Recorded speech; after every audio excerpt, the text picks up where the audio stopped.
Hi friends, and welcome to this pastel pencil tutorial where I'm going to be showing you how to sketch a simple landscape. Now this is a great lesson for newcomers to pastel pencils because it's simple to draw out and it's going to take you through the fundamentals of layering, which is all about the pressure that you apply and in what order. Now at the start of this lesson I do spend some time taking you through a colour selection process, and it's a recurring theme that you'll notice in a lot of my lessons that involve colour, so pastel pencils, coloured pencils, or even watercolour and pen. The reason that this is so important and that I really feel like I need to encourage you not to skip through that section is because selecting your colours ahead of time makes your life so much easier. Because what it does is it stops you from having to obsess over all the different colour choices you've got when you've got dozens of pencils laid out in front of you and you're thinking, should I go with that one or that one or that one? By reducing the number of decisions that you've got to make, that decision-making fatigue that we call it, it helps you to get into that right brain state, which then helps you to get into that flow where you make better artwork and you enjoy the process more.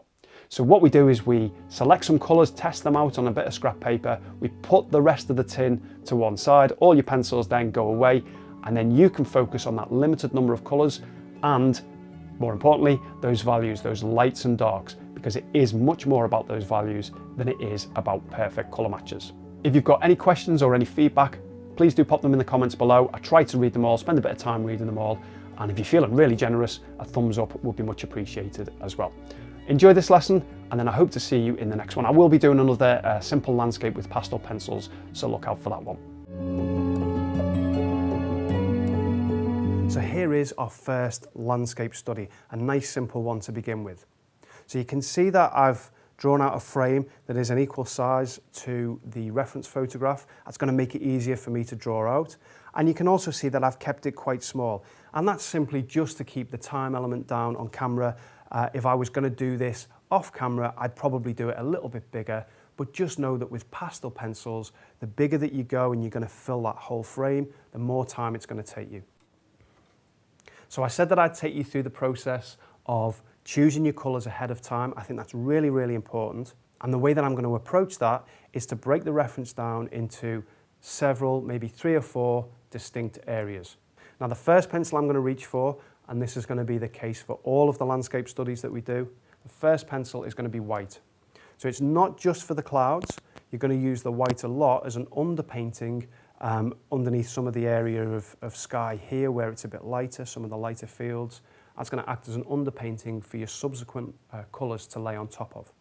So we've got our white pastel pencil, and then I'm going to choose a suitable blue. Now out of the set of 36, there's not really a lot of blues to choose from. I've got a lot of greeny blues, but they're not really suitable. So the only one I can really go with is a 140. So that's that one there.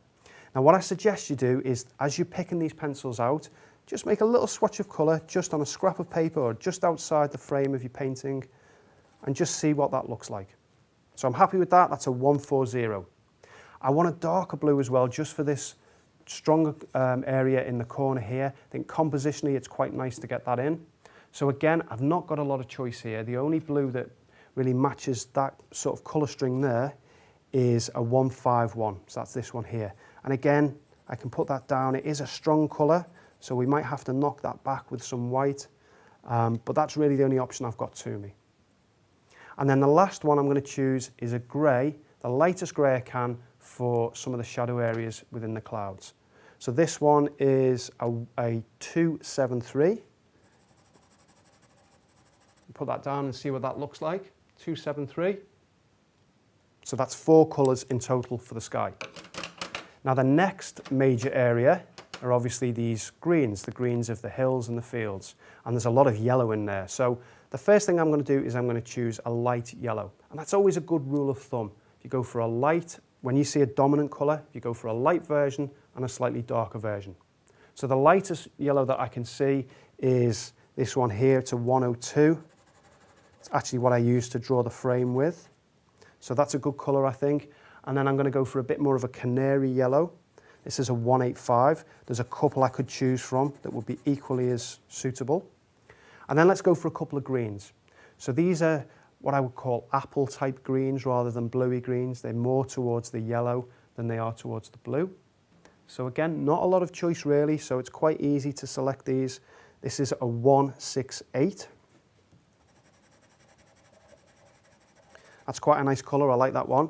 And then I want a darker green, a richer green for this area here, for areas within the field there. So this one is a 165. Let's test that out. That's quite nice. I think that works well with that green.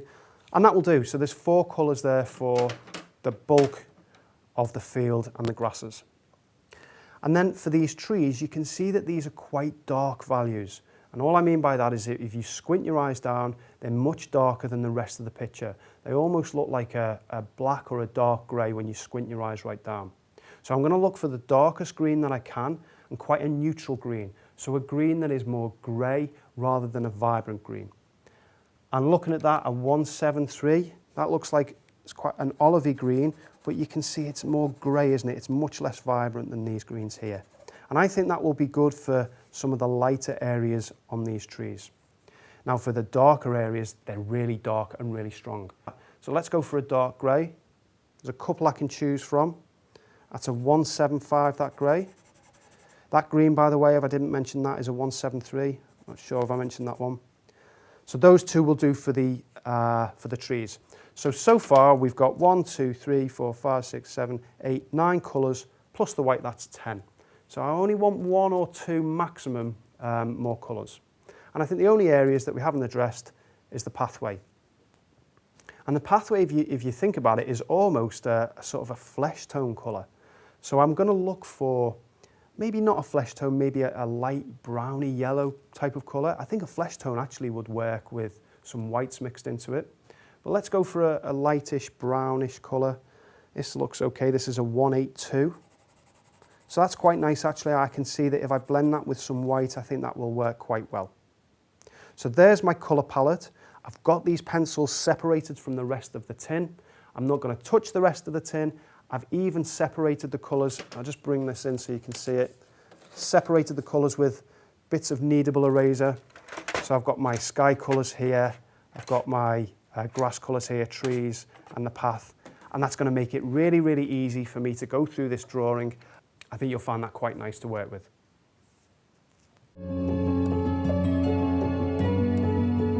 Okay, so let's make a start on the outline drawing. So I'm going to go with this light yellow pastel pencil. It really doesn't matter. The key point is that you don't do your drawing in graphite. And the reason for that is that the pastel won't adhere to the graphite and you'll end up with these shiny lines throughout your drawing. So pastel pencil, a light colour, and let's put the drawing in. So I'm going to just start, very simple drawing this, but I'm just going to start looking at a rough horizon line. So where does it split the frame? It's roughly, it's somewhere halfway, isn't it? So somewhere around here. So we can look at the slope of that and get the slope of that in. And then you can maybe make a mark here, how far down it goes. Just look at the contour of that. Doesn't matter, you don't need to be exact with landscapes, that's the beauty of them. And then let's look at the pathway. So interjects the frame just very, very near the corner there. And then you can look at the angle if you really want to get that particular about it, or you can just do it by eye. So I'm just going to do that by eye. I'm looking at this shape here. How does it match that shape? It's going to be somewhere in there. And then I can look at this angle here. So just again, looking at this shape that's made. Very, very easy drawing. And then I want this separation of this field. So I can look at where that goes.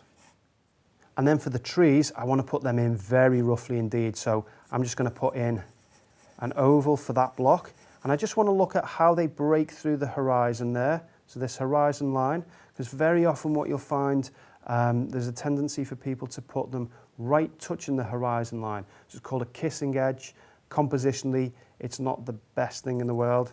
You want to try and break through those lines. Even if it doesn't do that on your reference, use your artistic license and go ahead and do that. So just very, very basic shapes. I want minimal drawing on this because I want to put the most of it in with the pastels as I come to them. There we go. And then we've got this shadow area here and this group of trees. So we've got this dominant tree here, one that's just creeping in from the edge, and then one here with the trunks. So you can see how simple a drawing that is. That's ready to start. I am just going to erase these down here because as I'm working I'm going to smudge those otherwise with my hand. Probably should have done them to the side, but that's okay.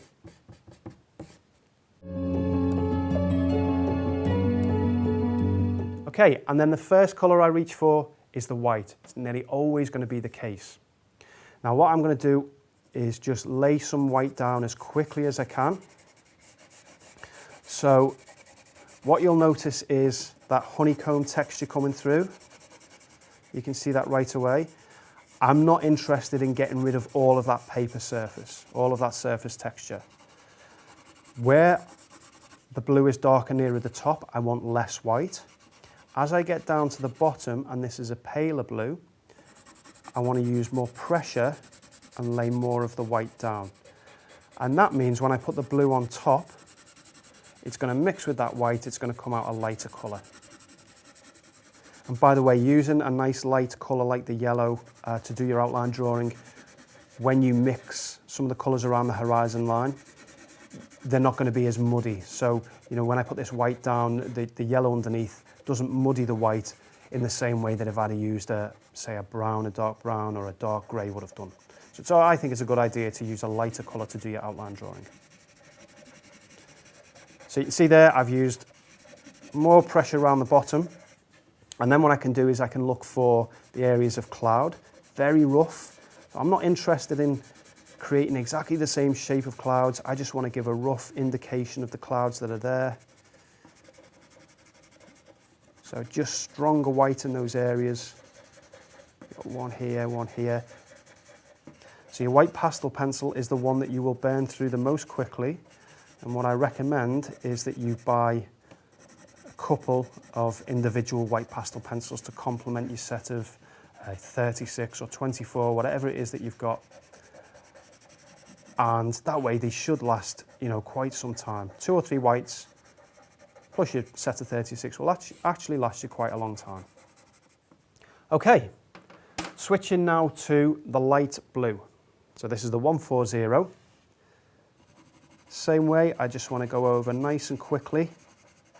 I'm going to try and start drawing a rough indication of the cloud shapes. Again, I don't care about it being the same shape. I just want to get something that's an approximation. I can use a bit more pressure where this is a nice stronger colour up here. And then lighter pressure as you get towards the horizon. Now a little tip, what I'm doing here is I'm looking at the blue shapes. I'm not looking at the white shapes. So it's very easy to look at this as a white cloud and say, well, this is the white positive shape here. I just want to keep focused on what is the blue shape. So when I'm in an area around here, I'm looking at this shape here inside. I'm not looking at the white shape. And if you do that, it's just, what you'll find is it's quicker, and you'll just get a bit more of a random, more natural effect in the way that nature is. If you try and draw the positive shapes of clouds, you start making them up, guarantee that they'll start to look manufactured and almost man-made. And that just straight away really affects the believability of any natural object. So working the pastel pencil quite hard in these areas, and then I'm reducing the pressure around here. So there's lots of whites down there, greys almost. There's actually a few pinky tones in that, but we're just going to keep it simple. If you defocus your eyes, you will see that that's still, even though there's lots of white in there, it's still got this overall blue hue to it. I'll take it right down to the horizon there.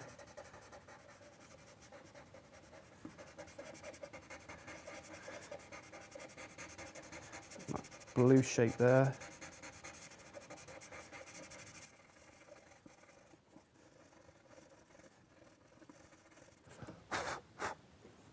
Okay, that's coming on nice for a first layer. What I want to do now is just strengthen this top corner. So let's see how this blue performs, I think it might be a bit strong. See, it is very strong. So light pressure.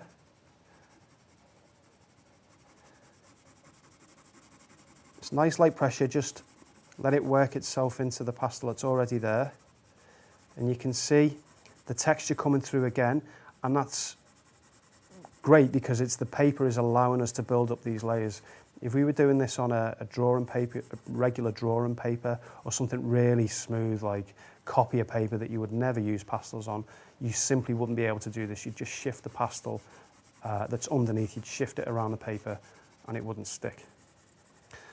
So because that's a slightly different blue, I want to get some continuity throughout the sky. So just very gently, just touching around these areas where I don't want it too dark. But what it does is it just shifts the colour range slightly so that there's a continuity amongst the blues. A bit darker in that one. So again, just really gently around here. What you don't want is for above the cloud to be one colour blue, and then to, below the cloud, suddenly the sky's changed into another colour blue, because obviously that is not what happens in nature. Okay, and then I'm going to go back over with this blue again, so I just want to work that in a little bit more. Get rid of some of that texture.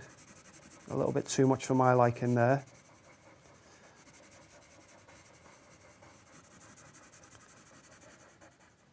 Okay, now the next stage is to work on the clouds a little bit. And the first step is to look for what are called hard and soft edges, or lost and found edges. And you'll see this a lot with clouds, particularly with the white fluffy clouds. You'll get some very nicely defined edges like these here, this one here. So there's quite a sharp, crisp edge, sharp contrast between the cloud and the background. And then you'll get these lost, smoky edges around here, around the bottom here, these around here. And it's that contrast of lost and found edges that's really important to get all throughout your piece of art, but particularly in a sky study like this. So I'm just going to sharpen this blue pencil and my white. They're the two pencils that we're going to use, and then we'll add some grey shadow tones. Okay, so nicely sharpened pencils, away we go. So let's look for some of the hard edges first, and let's just define those. So I'm looking at this one around here, this one here, and I'm just, quite a lot of pressure, I'm just neatening up that area, looking for the general pattern. Just cutting into the cloud shape.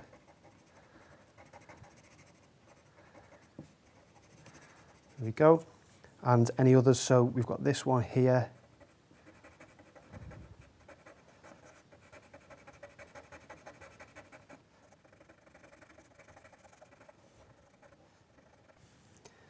And then maybe a little bit around here. What you'll find is there's less hard edges than soft edges. You'll definitely get more soft edges. Where you get the hard edges, they're really important to get in. Okay, and now for the soft edges, we can use a combination of the white and the blue just to blend these in. So I'm going with the white first, and I'm just going to tease this one out.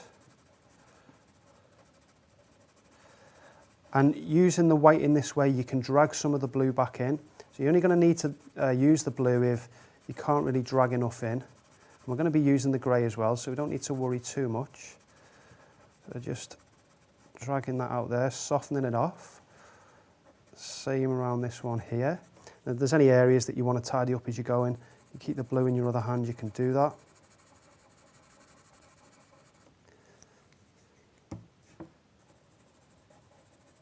So just softening it off by taking the white into the blue that's there and then dragging it back into the cloud. That's going to give it that soft, smoky edge.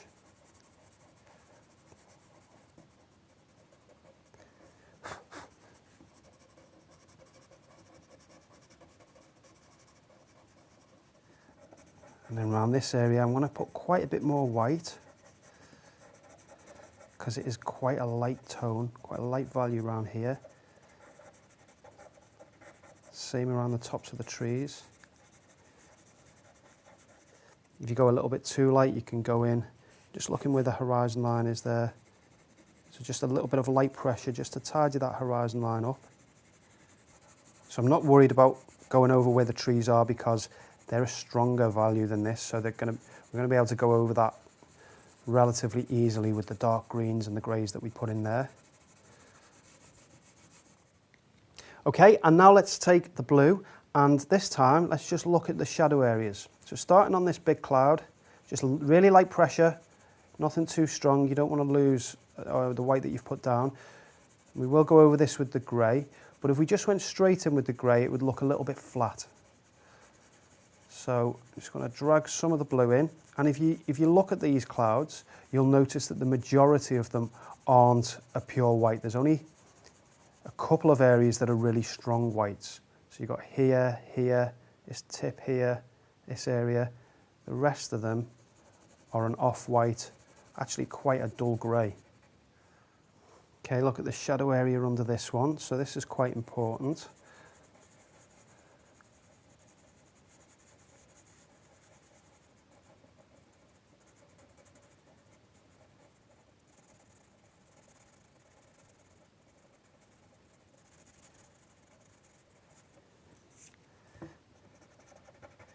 If you want to get another one in, you've got to work the pastel quite hard, well, really hard, just to get through that blue, if you want to put any clouds in later on.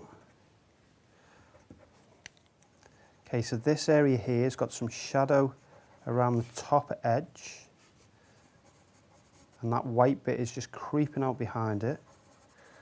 So, and then we've got this shadow area underneath.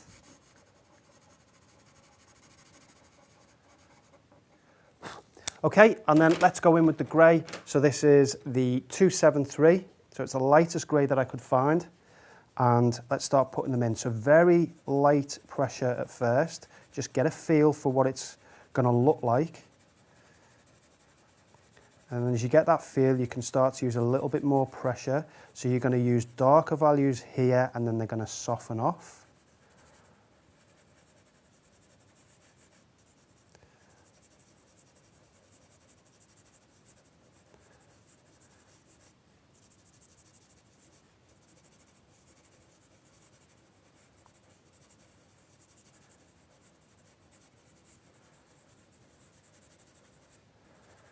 And the whole point of the grey is simply to allow the white highlights to stand out.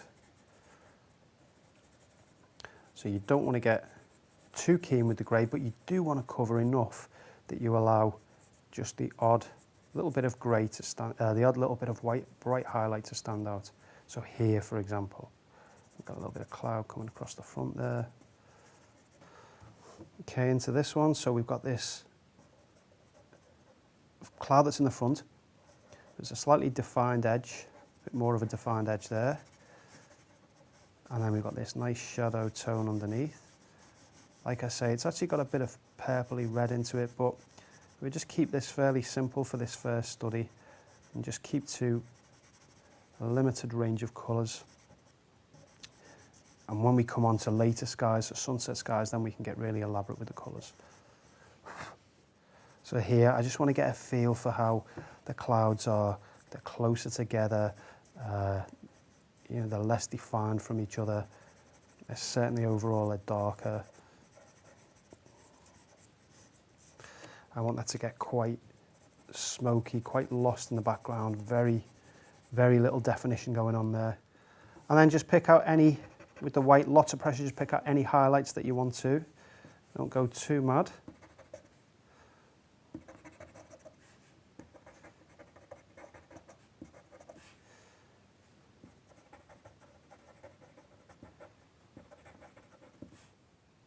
I think that will do for the sky, so let's move on now to some of these middle distance and foreground grasses.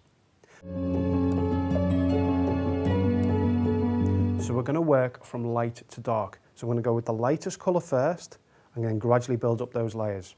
Now the lightest colour again is white, so I still want to put a base layer of white down in certain areas. And in particular where I'm thinking is this area here. So if you defocus your eyes, this is the lightest area, this far field in the distance.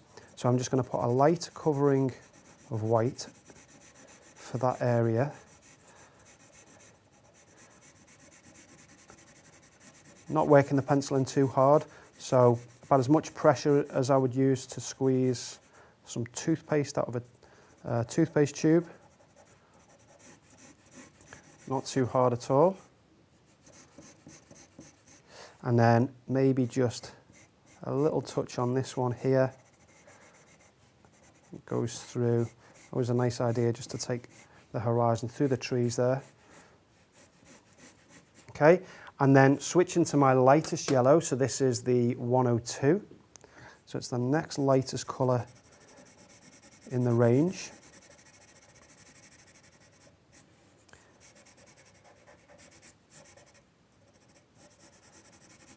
Just get that on there. And on this field, now this is yellow, so this is going to bring me nicely onto what I call a rule of thumb with pastel pencils. And that is wherever you think that a colour is going to be the final colour, or predominantly the final colour, so this is predominantly yellow, you use more pressure. If you've got, say, this area here, which yellow is not maybe as much of a predominant colour as that one, it's more of an undertone, then you use less pressure. And that way it allows you to build up a greater variety of different colours, different tones. But to speed the process up, if you know a particular area is going to be, I know this is going to be predominantly yellow, I'll use more pressure, cover more of the paper surface, because I'm not going to be too concerned about putting lots of layers on top of that, if that makes sense. Clear as mud. Here, there are areas of yellow, aren't there? So let's get some of them in now. But I'm just going to use a bit more of a random pencil mark. So just looking at the way that grass grows. I want to get a yellow covering all over this, but I don't have to use as much pressure. I want some or more of the paper surface to show through, because that will let me put down subsequent layers and will grab onto the pastel of those subsequent layers better than if I completely cover all the paper surface here. And then I'm going to put a little bit on here. This again is for continuity purposes, so just a little bit through the pathway there, a little bit onto the shadow area there. Okay, and the next yellow I've got is the more canary yellow. This is the 185. And I'm just going to put a little bit of a touch of this in. So just looking at the way the field and the contours move, and then they come down here and meet. Let's get a little bit on there just as an undertone, but again, just light pressure just to build that up slightly.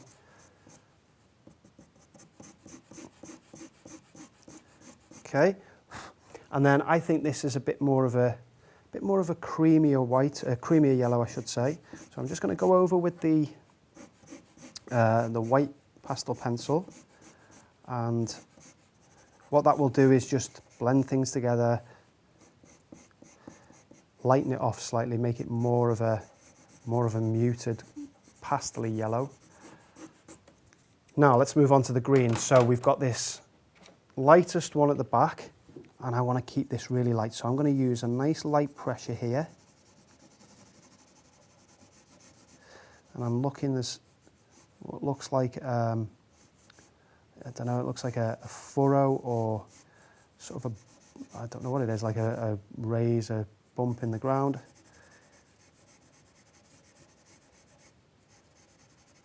And this area is really like here towards the horizon. Still got to put these dark trees in.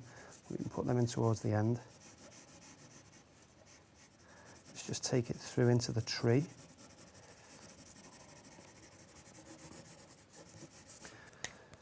This is a bit darker here, isn't it? It's got this line here, and then this area is a bit darker. Let's use a bit more pressure there.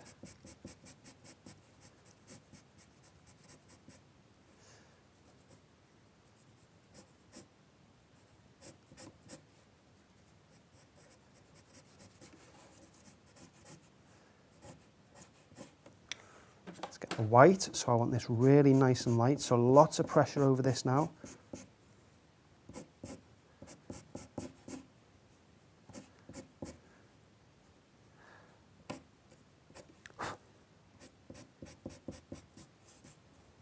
So with back to our apple green, and let's start putting getting some colour in here, so getting these base layers in. And again, I'm just looking very roughly at the way the marks are within the field, so they're more random, they're more vertical marks as opposed to the soft horizontal marks of that area.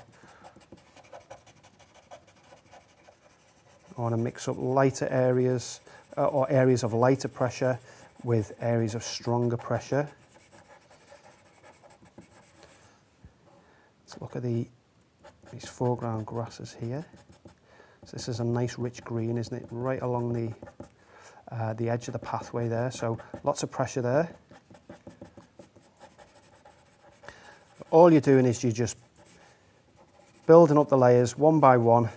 With each subsequent layer, it will start to come together, but it won't actually come together until the very end.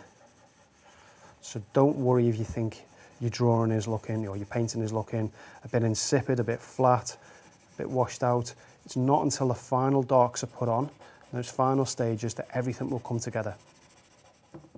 Back in with the light yellow. I'm just trying to get rid of all the paper surface now. A bit more pressure around here where I can see it's that final lighter colour. Okay, and let's get some of the green on here. So this is not a straight line, is it, this path? So even though we drew it in as a straight line, I want to break that up now.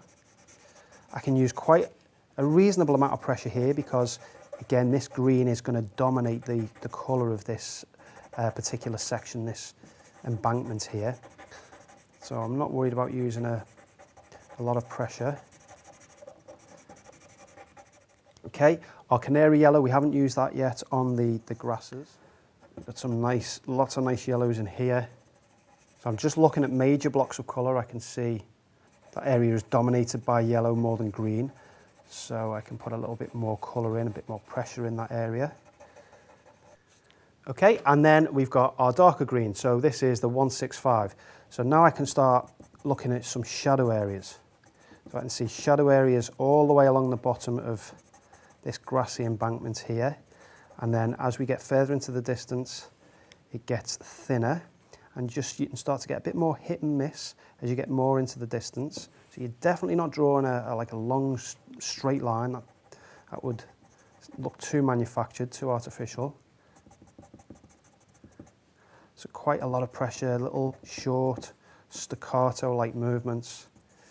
And then I want to get some of this colour into the grassy embankment as well. So it isn't just that one green. You can lift this, strengthen this colour here, this green. And then there's not a great deal in here, so I'm just going to, side of the pencil, just look for any areas that are that stick out as being a little bit darker, a bit greener. So this patch here maybe is one that I can see. Got one here. Again, you are not looking to try and get it exact, you're just getting a feel for things. Side of the pencil, darker in this corner, isn't it? So we can add a bit more pressure here. If you want to go back to your other green, you can do, and yellows, just backwards and forwards, just building them up, just getting rid of that paper surface and paper texture. I think we can get some of the dark green here into this shadow. I think that's going to be a nice base colour. So just take a little bit more care here, just over the way that the shadow is formed. Look at the shape of that shadow. It comes out here, doesn't it? And we need to put these trees in as well. We're going to do that in a second.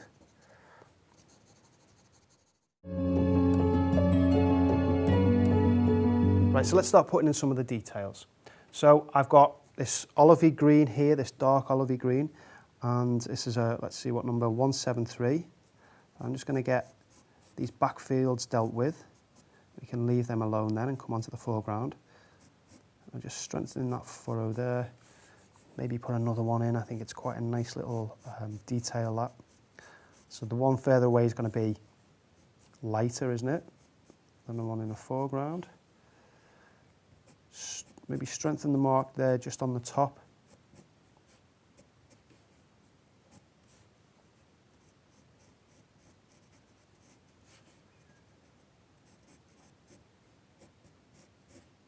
And then this olivey green, I think, is going to be a nice green to get in some of the darker, strong colours. So I'm using quite a bit of pressure, and what you'll notice at this stage is that it's getting harder now to get the pastel to adhere to the paper. So even though you're pushing in quite strong, that pastel's not really sticking to the paper. And this is where if you were to use a sanded paper or a velour paper, you could carry on doing this for many, many layers. But like I say, you've got to work quite hard to push the pastel into that surface. It's expensive. I think these honeycomb surfaces and the ombre surface are perfect for pastel pencil. Let's use this olivey greeny brown colour just to pick out a few darks just around the road edge here.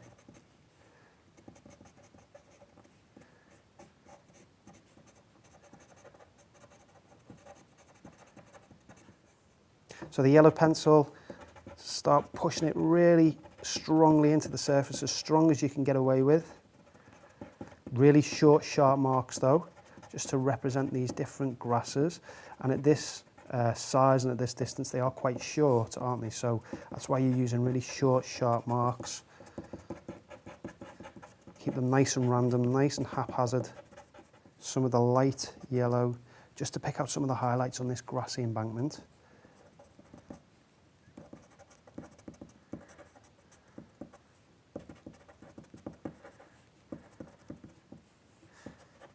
If you don't feel it's enough, you can get the white pencil, and although it'll look a little bit too white,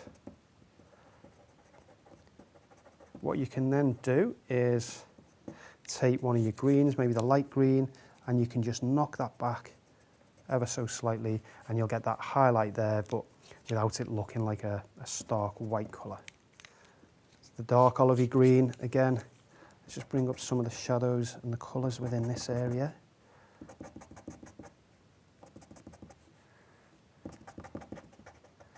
Really got to press hard just to get the pencil to do anything.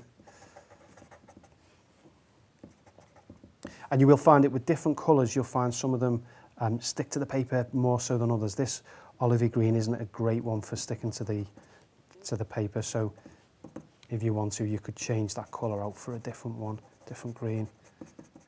Okay, let's get these tracks in there. So olive green's quite a nice one to get those in, I think. So make sure you've got a nice sharp point, sharper than I have. And then just notice how it disappears, and then they come back around, following the contours of the ground there.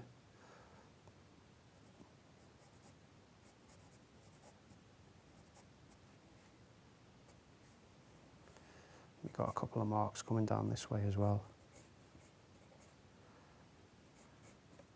Okay, the stronger green for the field, and just repeating the process that you did with the yellow. I've gotten a feel for this pencil, and it is sticking to the surface quite well, so I'm just using a nice light pressure there. Too much pressure and it's going to dominate this little too much. So just a nice light pressure.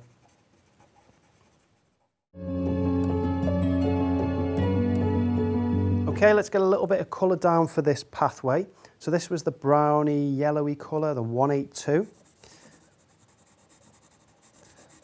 So I could put some white down first, but I'm confident that if I go over with the white, I'll get the effect that I want. There's a little bit too brown for my liking this, you know, as it is. So adding the white to it, I think will give a nice effect. So I'm not using too much pressure. I want plenty of the pastel paper to show underneath, so it will adhere to that white when I put it on now.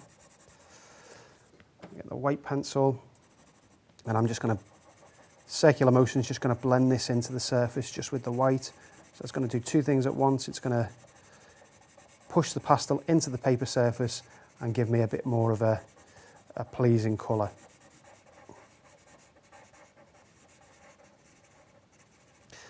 And then what we want to make sure is that we've got the darker areas just around the field, just around the field edges there. I'm just working the pastel in. And then we've got this, what looks like a bit of a track, doesn't it? So it's a bit of a darker area in the middle, and use a bit more pressure there. A bit more white, more pressure just either side of that.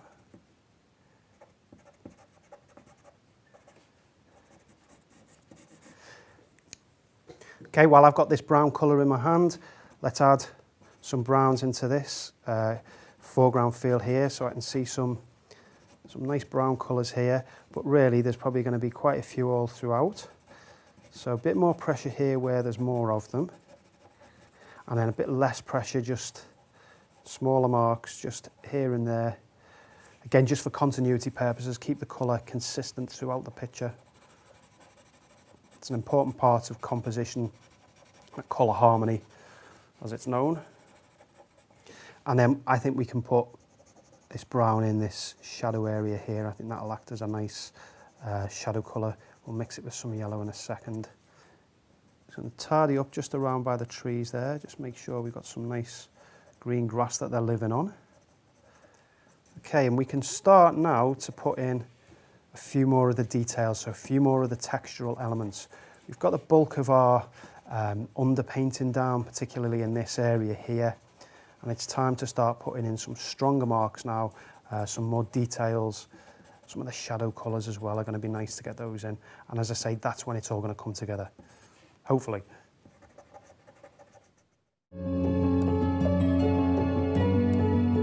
Right, so let's start putting in some of the details. So I've got this olivey green here, this dark olivey green, and this is a, let's see what number, 173. I'm just going to get these backfields dealt with. We can leave them alone then and come onto the foreground. I'm just strengthening that furrow there. Maybe put another one in. I think it's quite a nice little detail, that. So the one further away is going to be lighter, isn't it, than the one in the foreground. Maybe strengthen the mark there just on the top.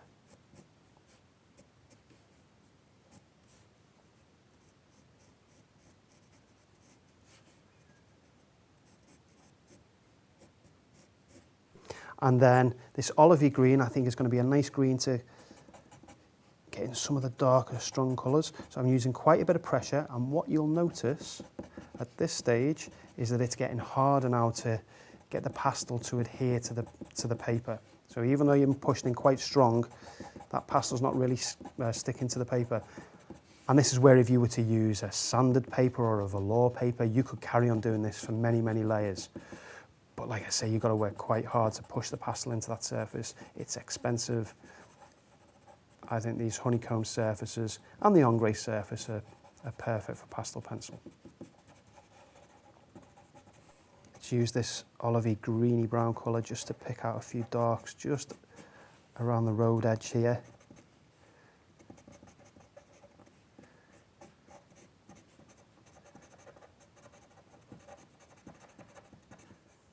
So the yellow pencil, start pushing it really strongly into the surface, as strong as you can get away with. Really short, sharp marks though, just to represent these different grasses. And at this size and at this distance, they are quite short, aren't they? So that's why you're using really short, sharp marks. Keep them nice and random, nice and haphazard. Some of the light yellow, just to pick out some of the highlights on this grassy embankment.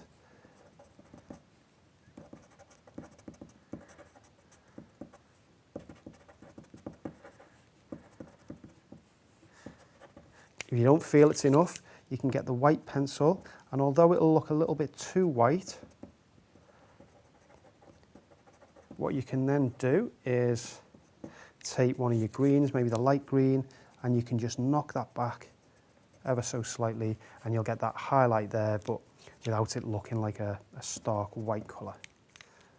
The dark olivey green, again, let's just bring up some of the shadows and the colours within this area.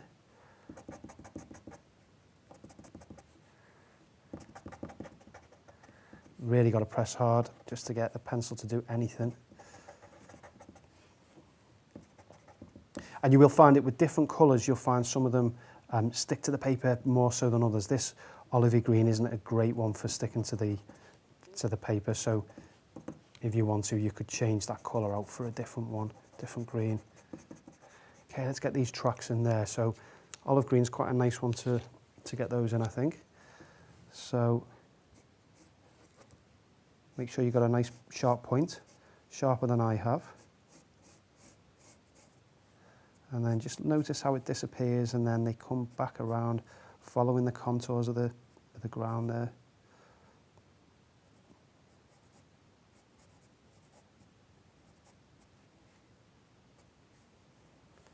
We've got a couple of marks coming down this way as well. Okay, the stronger green for the field, and just repeating the process that you did with the yellow. I've gotten a feel for this pencil, and it is sticking to the surface quite well, so I'm just using a nice light pressure there. Too much pressure and it's going to dominate this little too much. So just a nice light pressure.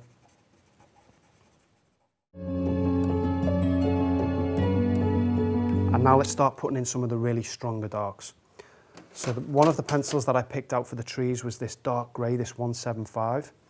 So I'm going to use this for any dark shadow areas, some of the darkest darks on the trees, for the trunks as well. So let's start in the foreground. So you're going to use this sparingly, but don't be afraid to be too bold. So these darks really are strong darks, and this is what's going to lift everything, really pull everything together.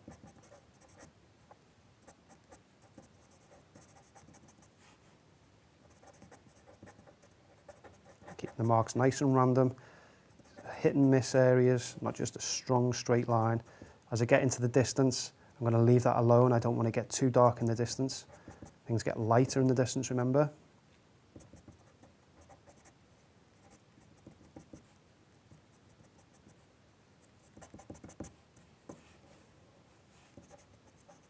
Maybe just the odd fleck here and there, just in the embankment.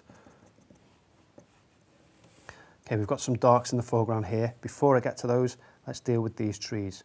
So looking at where is your darkest areas, shadow areas, underneath the tree there, a trunk, another trunk, and I just want to sparingly use this just to separate a couple of different shapes, a couple of different trees, maybe add a little bit of texture within a tree. Same for this one, so look, it's strong dark here. We've got some shadow shapes across the road. I'm going to put those in with the green first. I think that black would be too strong, too dominant across that.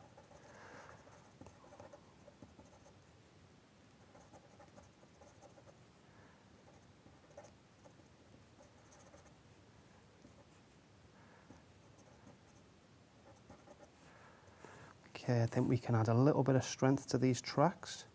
Just hit and miss, just here and there.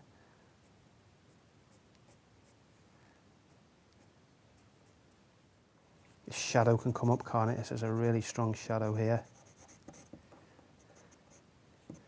Let's get the trunks in as well. And then you've got the dark areas under the trees. This is a really dark tree.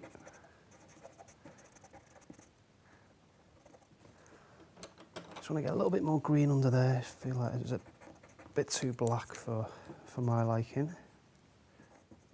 Okay, we've got some nice branches going on here. So anywhere there's little gaps, little lighter parts of your trees that you've put in, if you just pick out the odd branch, there's a really nice effect just showing through.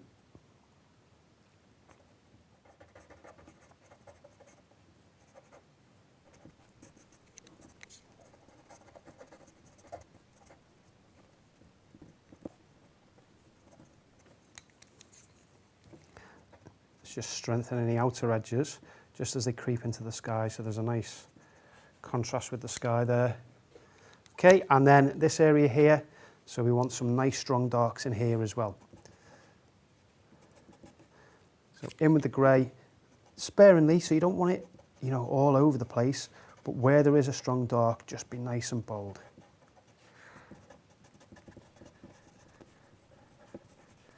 Got the odd little heather and thing that's sticking up there, it's just a bit darker than everything else.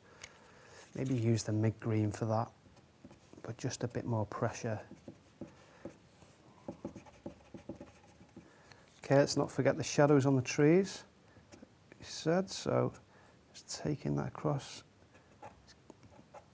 planting them into the surface.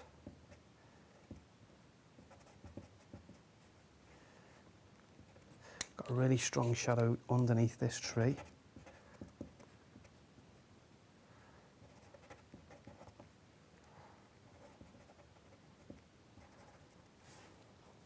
And then I'm just going to add a little touch of this dark grey just along only the bottom base.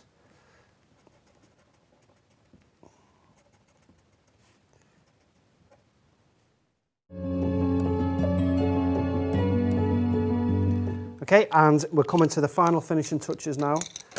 So white pencil, we've got little bits of heather in there, a couple of red poppies as well that I think would be nice to get in.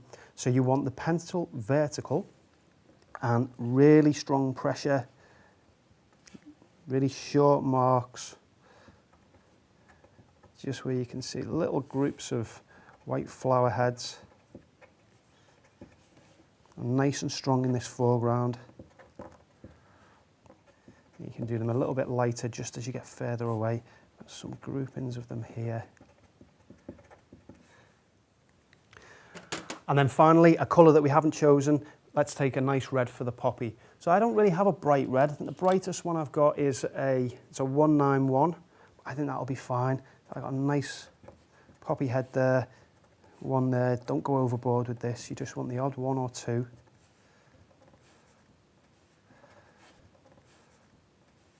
So there we go, as a nice simple pastel pencil landscape to start with, using, I think it was 11 colours, maybe 12 including the red in total.